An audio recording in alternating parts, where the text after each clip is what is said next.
இன்னைக்கும் குடிச்சிட்டு வந்திருக்கியா? உன்னால திருத்தவே முடியாதா? எவ்வளவு நாள் தான் இப்படியே வாழ்றது?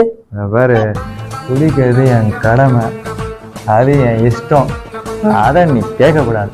அவருக்குதான் அறிவில்ல, உனக்கு எந்த போச்சு புத்தி? கூட சேர்ந்து இப்படி கும்மால அடிக்கிறீங்க. உன்னை வீட்டுல கேட்க மாட்டாங்களா? கேட்டாங்க. நீ அடிக்கிறதுக்கா? சம்பள காசு தான் கேட்டாங்க, குடிச்சிட்டு வந்துட்டேன்.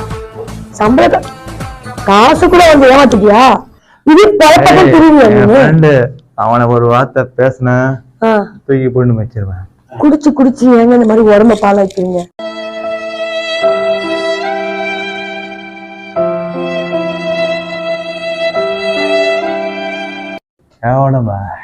Gym body. நாளைக்கு ஒரு குழந்தை பிறக்க போகுது, அதுக்கு நம்ம சேர்த்து வைக்கணும். ஸ்கூலுக்கு பீஸ் கட்டணும், எல்லாத்துக்கும் நம்ம பணம் சேர்த்து வைக்கணும். என் ஹாஸ்பிட்டல் செலவு பார்க்கணும்.